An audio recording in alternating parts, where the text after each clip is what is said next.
चलो, तो हम लोग लास्ट क्लास में स्पर्म के फर्टिलाइजिंग इफेक्ट के बारे में पढ़ रहे थे। ठीक है, स्पर्म समझ गए?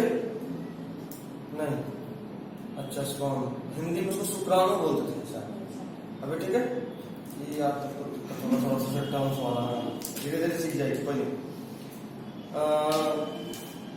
तो अभी 12th में भी ह्यूमन रिप्रोडक्शन चैप्टर पढ़ना है, देखिए होगी शायद बायोलॉजी में सेट रखिए।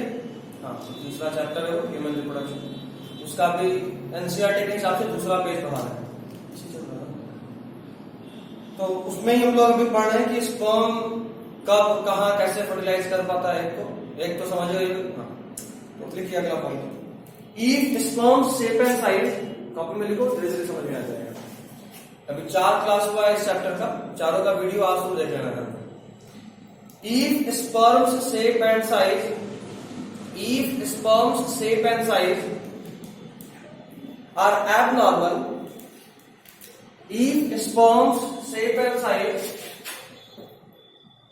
sperm's shape and size are abnormal, then it is a case of teratospermia. Then it is a case of teratospermia. Then it is a case of teratospermia.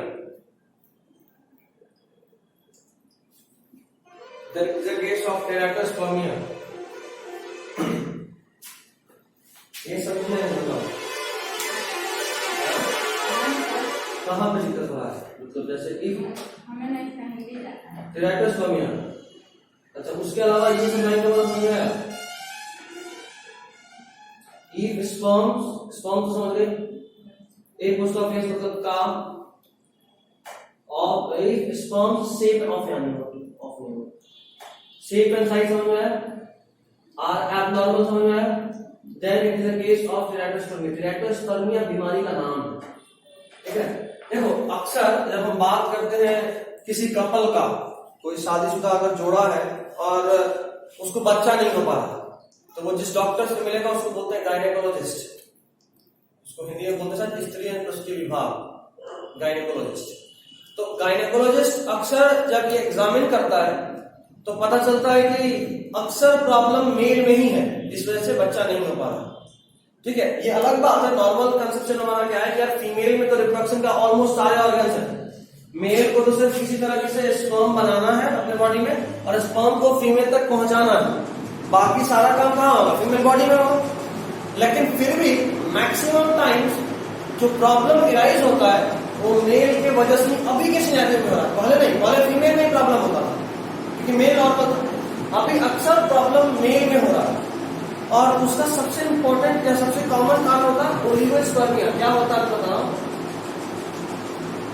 Oligospermia, इसका मतलब होता है लो स्पर्म काउंट। कभी लिखना मत, low sperm count मतलब बोलो, नहीं पता। लो मतलब कम, स्पर्म समझ गए, काउंट नंबर। देखो अगर फर्टिलाइजेशन समझ में आ रहा, एग और स्पर्म का फ्यूजन, हिंदी में क्या बोलते हैं? एग, अंडा, स्पर्म, शुक्र, वो दोनों जब मिलता है जिससे कि बच्चा बनता है। 10th का बेसिक इतना याद रखना, क्योंकि हम बहुत ज्यादा हार्वर्ड हिंदी में नहीं आ सकते, मेरा से कैसे हम तुमको समझा सकते हैं। और क्योंकि मेरा मेडिकल फील्ड वाले से रिलेटेड है, डॉक्टर्स ऑनलाइन, तो वहां पे हम लोग इंग्लिश में, या एमबीबीएस में तुम करोगे तो वहां इंग्लिश में मिलेगा, वहां हिंदी नहीं मिलेगा। मेरा वही लाइन है, उसी से रिलेटेड। तो जैसे एग और स्पर्म मिलता है तो शुक्राणु और अंडा से मिला तो जाइगोट बनता है। जाइगोट को हिंदी में क्या बोलते हैं? कोई आइडिया? तो 10th में एक बुक देखना पड़ेगा, इतना बेसिक जाने के हम देख लेते हैं। आज की क्लास में थोड़ा दिक्कत होगा, तुम्हारा 10th में भी थोड़ा प्रॉब्लम है, नहीं तो ये चीज दिक्कत नहीं होगा। तो नॉर्मल रिप्रोडक्शन का पार्ट है कि भाई जब भी शुक्राणु और अंडा मिलता है तो जाइगोट बनता है। जाइगोट को हिंदी में क्या बोलते हैं? आइडिया? जाइगोट धीरे धीरे डेवलप होता है और माँ के गर्भ में, उसको इंग्लिश में यूट्रस बोलते हैं, यूट्रस में जाकर जुड़ता है और जुड़ने के बाद धीरे धीरे वो फिटनेस बनता है, फिर फाइनली बच्चा 9 महीने के बाद जन्म लेता है। ये तो नॉर्मल रिप्रोडक्शन का पार्ट है। तो उसी जगह पे आता है कि अगर रिप्रोडक्शन होना है, मतलब अगर अंडा और शुक्राणु को आपस में मिलना है, तो उसके लिए जरूरी है कि जो स्पर्म है वो फीमेल बॉडी में जब इजेक्ट हो, जब अंदर जाए, तो उसका नंबर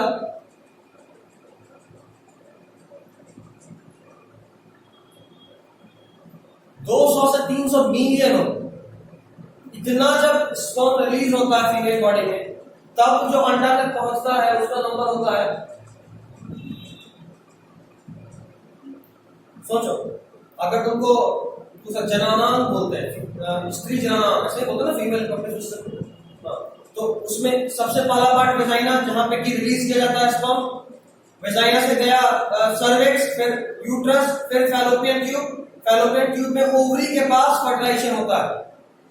याद आ रहा है क्वेश्चन? एकदम नहीं, सही बताओगे तभी कुछ कर सकते। एकदम नहीं याद आ रहा है ये सब चीज? एनसीईआरटी 12th का गाइड, अभी गाइड से नहीं हो सकता। अच्छा, आप दिखा रहे हैं अभी गाइड से नहीं। ये तुम्हारा एनसीईआरटी है, तुमको पढ़ना है। ये वाला फिगर याद है, करके पढ़ गए। यहाँ पे स्पर्म रिलीज हुआ, यहाँ से गया तो ये रहा यूट्रस, तो क्या बोलते थे हिंदी में, तुमको ध्यान रखो। यहाँ से आगे बढ़ा स्पर्म, यहाँ पे ओवरी है, यहाँ पे एंटुलम जो दिखा ना, यहाँ पे फर्टिलाइजेशन होता है। ठीक है, अभी सोचो, यहाँ पे 200 से 300 मिलियन स्पर्म छोड़े थे। ठीक, यहां से लेकर यहां पहुंचने में उसका नंबर कितना हो गया? 50 से 60। सोचो कितना कम हो गया नंबर।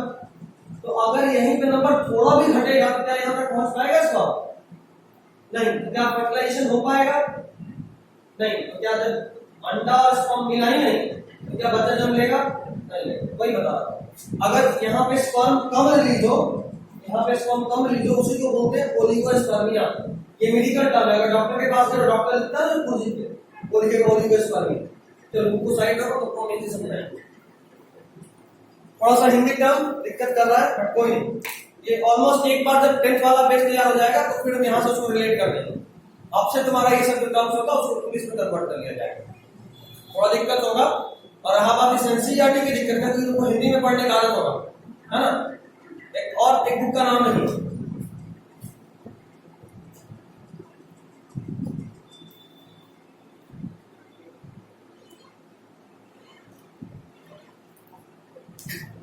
ये अरिहंत का आता है,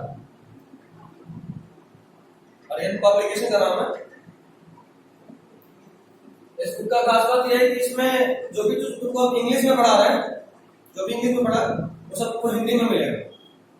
ठीक, और एक बार ये किताब लेना और दूसरा तुमको यही एनसीईआरटी लेना है। हाँ, ये बुक, उसी से क्वेश्चन आएगा एग्जाम में।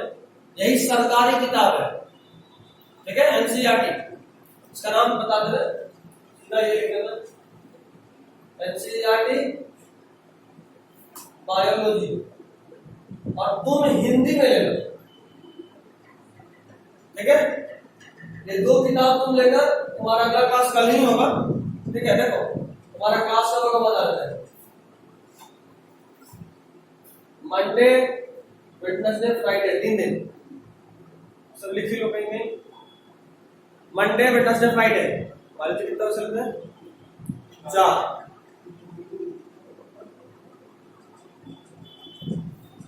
4 बजे। ठीक है, 4 बजे शाम को तुमको ग्रुप में ऐड कर देंगे, जो गर्ल्स वाला ग्रुप है बायोलॉजी वाला, और वहां पे तुमको हर दिन क्लास में टाइम में कुछ भी चेंज होगा तो चेंज का मैसेज चला जाएगा। अगर कोई चेंज नहीं हुआ तुमको 4 बजे खुद ही पहुंच जाना है। अगर चेंज रहा, छुट्टी रहा या कुछ भी रहा तो उसमें मैसेज पहले चला जाएगा 4-5 घंटे बाद। ठीक, चलिए ये सब तो हो गया। तुम ये चीज 2 संभाल लोगे ना, तुमको हम हर चीज हिंदी में बता रहे हैं। ये सब वर्ड, क्योंकि अब हम तैयारी मेडिकल तक का कराते हैं, तो ये सब वर्ड इंग्लिश में ही हो सकता है, क्योंकि एमबीबीएस इंग्लिश में ही होता है। ठीक है, वहां हिंदी का ऑप्शन नहीं होता। अभी हिंदी है बट वहां नहीं होता। तो ये सब टर्म्स तुमको इंग्लिश में जानना। ये सब टर्म तो तुमको हिंदी में बताई जा रहे हैं, तुमको खुद भी समझ में आ रहा है, इंग्लिश तो पढ़े ही। ये वाला बुक जो होगा, जो पूरा हिंदी होगा, जैसे तुमको स्पर्म में शुक्र के फॉर्म में लिखा होगा, इस तरह का हिंदी, ठीक। ये वाला जो होगा, इसमें ये सब लाइन हिंदी होगा, लेकिन ये जो नाम है ना, नाम, ये इंग्लिश होगा। तो तुमको क्या होगा, जब तुम इन दोनों को मिलाओगी तो तुमको इसका, इस हिंदी का इंग्लिश क्या समझ में आ जाएगा। तुमको ऑलमोस्ट थोड़ा सा एक डिक्शनरी टाइप का 50-60 वर्ड का बनाना होगा। इस तरह का जो भी वर्ड आएगा जो तुम पहले नहीं जानती हो अब जान रही हो, तो उसको तुमको लिखना होगा एक जगह, और ऑलमोस्ट 1-2 सप्ताह के बाद तुमको खुद ही याद हो जाएगा। अच्छा, शुक्र को ही स्पर्म बोलते हैं, अंडा को ही एग बोलते हैं, ठीक है। इस चीज के बाद दिक्कत नहीं हो। ये वाला बुक, ये तो मेरे पास है, कलम ले आएंगे तुम्हारे लिए। ये वाला तुमको मिल जाएगा किसी भी दुकान पे, अच्छा दुकान होगा किताब का, तो ये तो होना ही है। ये आज हमको लगता है कि अगर जो सबसे बड़ा दुकान बंद होता है संडे, तो कोई नहीं, कल ले लेना। लेकिन ये बुक बहुत सिंपल है, बहुत आराम से मिलेगा। संडे को कोई दुकान बंद है, कोई और तो मिल जाएगा, अनिशा में कहीं ना कहीं मिल जाएगा, आज भी मिल जाएगा एकदम, ठीक है। ये बस ले लेना, ये मेरे पास है। ये ऐसे नॉर्मली यहाँ दुकान पे नहीं मिलेगा, अमेज़न फ्लिपकार्ट से मंगवाना होगा, ऐसे मेरे पास है। तो हम ये ले आएंगे कल तुम्हारे लिए, ये तुम ले आना, ये तुमको इसी से पढ़ना, और फिर तुम बाद में जब मेरा ये वाला बुक देख लेना, ठीक लगे तो उसके बाद दोनों को मिलाकर पढ़ना। ये भी ले लेना बाद में, बट अभी नहीं, अभी पहले ये लो, क्योंकि ये सरकारी किताब है, एग्जाम में क्वेश्चन इसी से आएगा, ठीक। गेस्ट से पढ़ के फर्स्ट डिवीजन नहीं ला सकते, पास हो सकते, पास होके क्या फायदा। तो अच्छे जगह पे 12th पे आ गए पढ़ना, शहर तक, जब कोई गांव से शहर में आता है ना पढ़ने, तो सबसे पहला चीज जो उसके साथ जोड़ता है वो होता है उम्मीद। उम्मीद बहुत बड़ा लोग कर लेता है, जब तो फर्स्ट डिवीजन, सेकंड से तो मन नहीं भरेगा, फर्स्ट में क्या ऑल इंडिया टॉपर बन जाओ, ऐसा उम्मीद होता है। तुम्हारे भी घर में होगा, भाई पटना में पढ़ लो यार, बाकी को छोड़ो, अपने दोस्त से बात कर लेना, नंबर आ जाएगा तो पहला कौन यही आएगा, तो पटना में पढ़े थे। हम लोग भी गांव से स्टार्ट किया और पटना में आए, तो सब चीज हम लोग देखें, लेकिन हाँ हम लोग बदले में नंबर भी दिए। खैर चलो, थोड़ा सा मेहनत करता रहो, 11th एकदम सबसे बड़ा दिक्कत तुमको हो रहा होगा वो होगा पढ़ाई का आदत ही छूट गया हो, पिछला 1 साल से किताब खुला ही नहीं होगा, यही हुआ ना। तो कोई बात नहीं, उसका टाइम लगेगा, मतलब ऑलमोस्ट तुमको 10 दिन हिम्मत रखना होगा, फिर तुमको ये जो जितना डर है ना सब निकाल, सारा डर। सिर्फ मेडिकल का क्वेश्चन बनवा देंगे छोड़, जब खुद मेडिकल में रहे पता तो पता है, और भी पूरा जगह से आया हुआ लोग ऑल इंडिया रैंक लाता है। ये भी देखिए, आकाश जब हम पढ़ते थे, आकाश इंडिया का सबसे बड़ा कोचिंग में से एक है, शायद नाम सुनिए हो, मेडिकल की तैयारी है, हम वहां से तैयारी की थी अपने टाइम में, जब हम 11th-12th में थे। उस वक्त मेरे साथ जो भी मेरे दोस्त थे उस वक्त वहां से, वो इंडिया के ऑलमोस्ट सारे कॉलेज में है टॉप, एम्स पटना हो गया, पीएमसी हो गया, हर जगह मेरा दोस्तों का टॉप। तो उन सब में कुछ ऐसा भी बच्चा होता था जो एकदम गांव से आया, जो सिर्फ बिहार बोर्ड पढ़ा है, ठीक है, कुछ नेतरहाट का बच्चा लोग, कुछ नवोदय का बच्चा लोग, बहुत जगह से बच्चा लोग था, लेकिन सब लोग इंग्लिश और हिंदी वाला दिक्कत सबको हुआ स्टार्टिंग का 1 महीना, वो लोग यही किया, इसीलिए तुमको ये बता, क्योंकि पढ़ाई का हर चीज इंग्लिश में अवेलेबल है। अभी के टाइम में हिंदी को उतना वैल्यू नहीं दिया जा रहा, खैर हम लोग अपने राज्य में नहीं दे रहे, हमारा मातृभाषा फिर भी, तुम्हारा तो भोजपुरी होगा तो हर तरफ से मेरी तरफ की होगा, तुम्हारे पापा भी मेरे घर के पास पोस्टेड है, तुम्हारे नाना से कल बात हो रहा था, तुम्हारा घर भी बक्सर है, तो हर तरफ से मेरे तरफ की होगा। खैर हम लोग का जो भी मदर टंग है भोजपुरी, यहाँ पे तो वो एकदम छुट्टी किया, हिंदी हो गया, यहाँ से बाहर निकलेंगे तो ये क्यों बदल जाएगा, दिल्ली चले जाओ, मुंबई चले जाओ, या कोई भी और शहर में जाओ, यूपी में भी जाओगे तो आवाज बदलने लगता है। तो इंग्लिश में ही जो मटेरियल है अच्छा वो अवेलेबल है, बड़ा रिसर्च सब इंग्लिश में हुआ है, तो इसलिए इंग्लिश को छोड़ नहीं सकते बाबू, ये पहले बात जान लो। और देखो सिर्फ सोचने का हिम्मत का बात होता है, अभी तक भले हिंदी में पढ़े बट हिम्मत करोगे तो इंग्लिश में कन्वर्ट हो जाएगा, क्योंकि इंग्लिश पढ़ी तो होगी ना। अब ये सब चीज तो इंग्लिश में ही मिलेगा, कोई लगता है हिंदी में कभी हम देखें, कभी नहीं देखें, सब डॉक्टर के पुर्जी वाला चीज है, क्योंकि वहां रहे इसलिए बता रहे। तो चलो अगला पॉइंट लिखो, if motility of the sperm is low, if motility, motility मतलब तो एक बार नाम फिर से बोलना, तुम्हारा नाम हम भूल जा रहे हैं।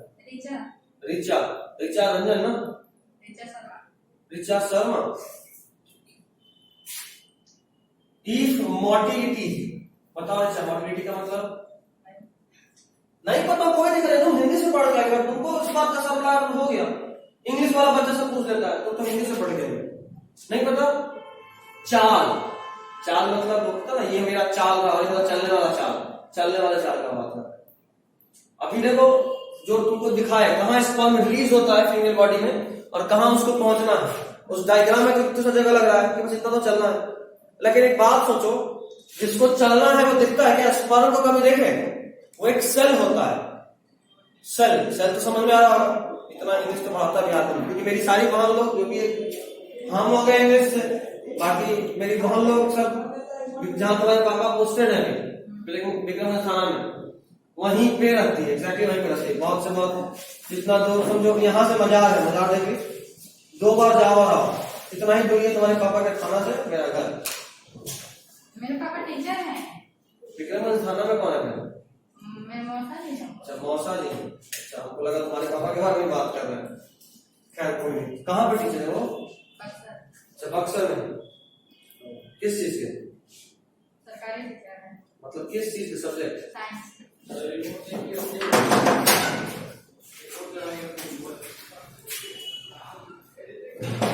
तुम्हारे साथ लगता ज्यादा दिन रही नहीं है फिर, नहीं ना?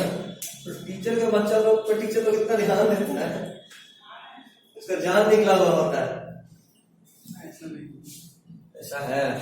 अच्छा अच्छा टॉप टॉप जो फैकल्टीज है वो सब भी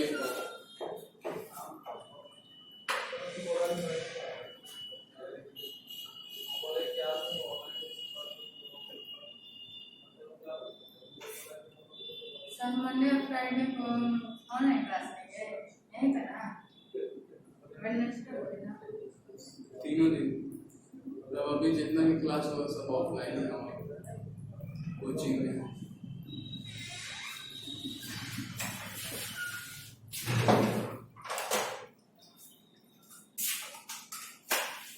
खैर तो मोटिलिटी मतलब होता चाल। स्पर्म को भले ही उतने छोटे से डिस्टेंस को कवर करना है, लेकिन स्पर्म एक सेल है और सेल इतना छोटा कि दिखता भी नहीं। सोचो एक बार बोले, अगर हम बोले हमको इतना दूरी तय करना है तो मेरी दूरी कोई बार मायने रखता है? नहीं। चींटी के लिए कुछ मायने रखता है, और एक ऐसा चीज जो दिख भी नहीं रहा है उसके लिए तो बहुत मायने रखेगा। वो बहुत छोटा, चींटी के कम से कम 1000 गुना लाख गुना छोटा है, तो उसके लिए तो बहुत ज्यादा मायने रखता है। तो भले ही हमारे लिए बहुत छोटा जगह है, बट एक स्पर्म को बहुत लंबा दूरी तय करना है, और जब तक वो रास्ते में होता है वहां पे यूट्रस होगा। देखो डायग्राम में, जिसको तुम लोग हिंदी में शायद गर्भ पढ़ी होगी, देखा यूट्रस? यूट्रस नहीं तो नाम लिखा होगा, एंडोमेट्रियम मायोमेट्रियम में सब लिखा होगा, देखा है? हाँ, तो ये जो यूट्रस है इसका जो सेल है ये स्पर्म को मार निगल रहा होता है, इंगल्फ कर रहा होता है, इंगल्फिंग। देखो जो भी नया वर्ड है बाबू रिचा, उसको तुरंत लिख लो, तुमको यही सीखना है। थोड़ा मेहनत जो करना होगा कॉपी के ऊपर में, देखो मार्जिन के ऊपर में जगह होता है ना, जैसे आया था मोटिलिटी, मोटिलिटी लिखो मतलब लिखो चाल, चाल या उसका स्पीड। उसी तरह से अभी एक आया इनगल्फिंग, इनगल्फिंग का मतलब होता है निगलना, इनगल्फिंग का मतलब निगलना।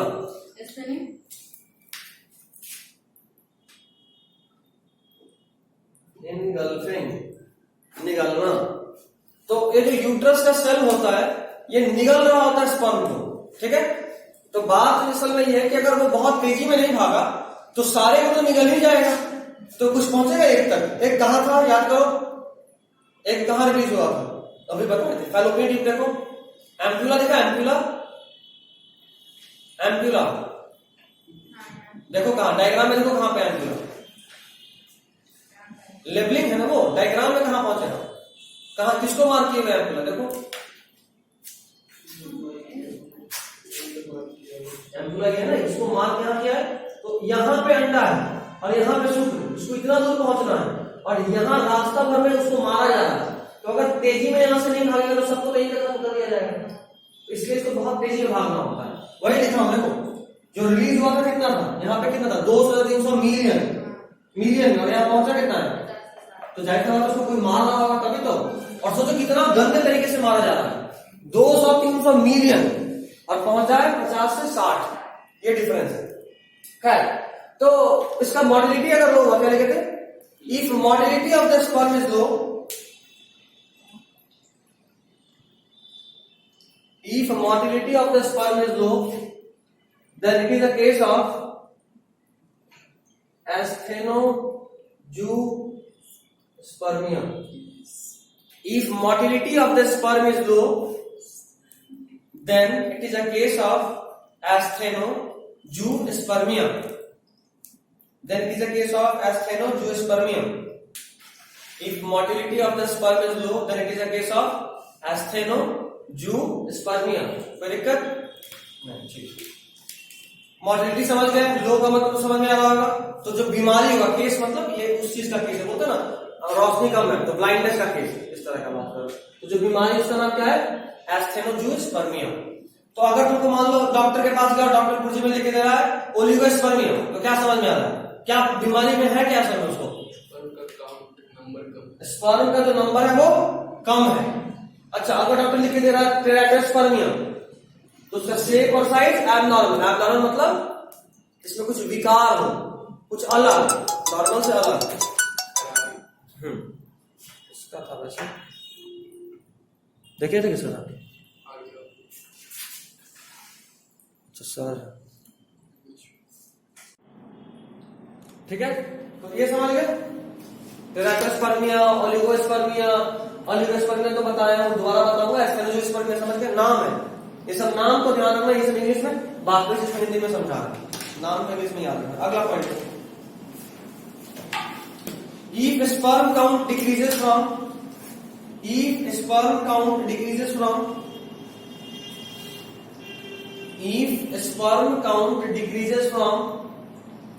20 million per ml, 20 million per ml,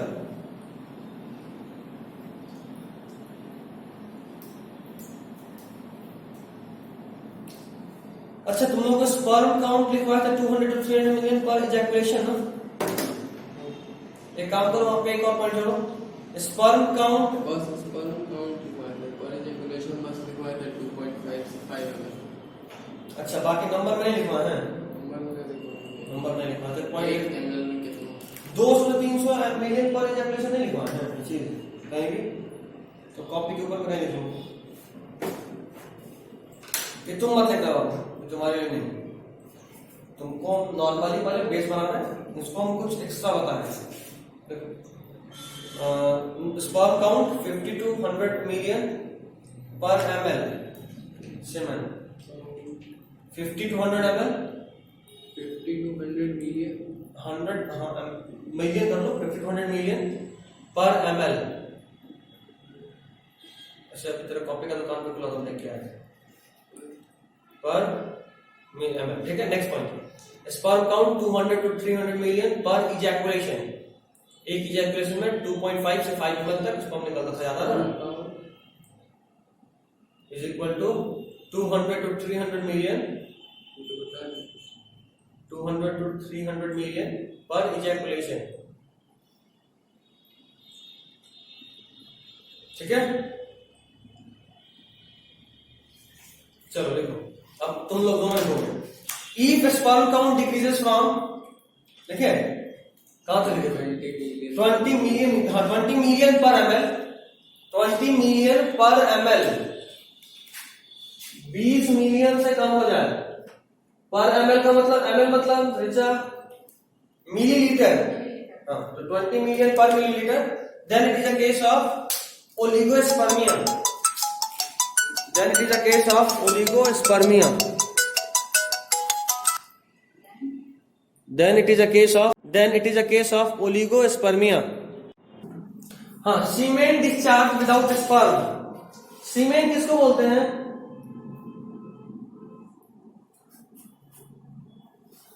discharge without sperm, सीमेन डिस्चार्ज मतलब समझ रहे हो बच्चे, डिस्चार्ज मतलब नहीं तो लिख लो, बाहर निकलना, सीमेन समझते हो,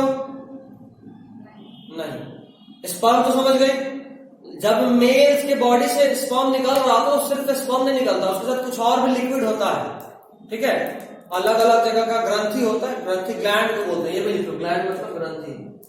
ग्लैंड पता है कि नहीं?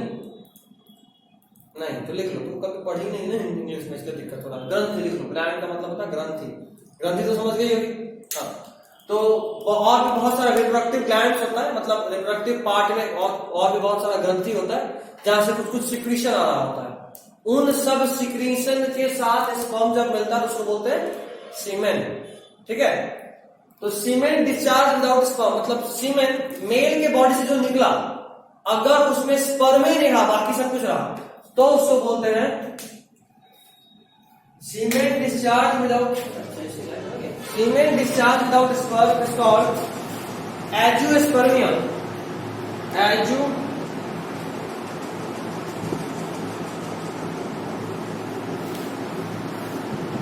एंजियोस्पर्मिया। अच्छा, ये चीज तो तुम लोगों ने पढ़ी थी कि स्पर्म के बनने के लिए शरीर के तापमान से 2 से 2.5 डिग्री सेल्सियस कम चाहिए, पढ़ी थी। तो अगर मान लो किसी मेल को बुखार है, तो बुखार में क्या होता है, बॉडी टेम्परेचर बढ़ जाता है। तो बॉडी टेम्परेचर अगर राइज कर रहा है, अगर बढ़ रहा है, तो उस वक्त बॉडी का जो स्पर्म है वो जिंदा रहेगा क्या? नहीं, स्पर्म को जिंदा रहने के लिए तो बॉडी से 2.5 डिग्री कम ही चाहिए, यहाँ तो और बढ़ ही गया, तो सारा स्पर्म मर जाएगा। मान लो आज बुखार था और कल ठीक आज अगले दिन किसी के साथ मीटिंग कर रहे हैं, मीटिंग समझी नहीं, मिलन, ठीक। तो अगर हम किसी के साथ मीटिंग कर रहे हैं, तो मीटिंग करने में जाहिर सा बात है मेरे बॉडी से जो भी सीमेन निकला उसमें स्पर्म होगा क्या? नहीं, मर चुका होगा क्योंकि वो बुखार था। तो उस वक्त जो सीमेन निकला उसमें स्पर्म नहीं है, उस कंडीशन को बोलेंगे एंजियोस्पर्मिया। ये मेडिकल टर्म है, फिर से एंजियोस्पर्मिया, बाकी सब समझाएंगे। अगला हेडिंग डालो, फीमेल रिप्रोडक्टिव सिस्टम, जो अगले क्लास में देखेंगे। फ्यूजन तो नहीं होगा यहाँ पर? नहीं, स्पर्मी नहीं, फ्यूजन कहां से होगा? कोई चांस भी नहीं, क्या कोई चांस भी नहीं, चांस आता है ना, 100% स्पर्म मर गया इसका क्या गारंटी है ना। लेकिन आप तो बोले कुछ भी अगर कम होगा तो पहुंचेगा ही नहीं। अलग बात है, बट बाई चांस पहुंच गया तो chance factor is always there. Female reproductive, ये कल पढ़ेंगे हम लोग, ठीक है। तो वो किताब आज कल में कोशिश करना ले लेने का, ठीक है, तुम्हारा प्रॉब्लम सॉल्व हो जाएगा।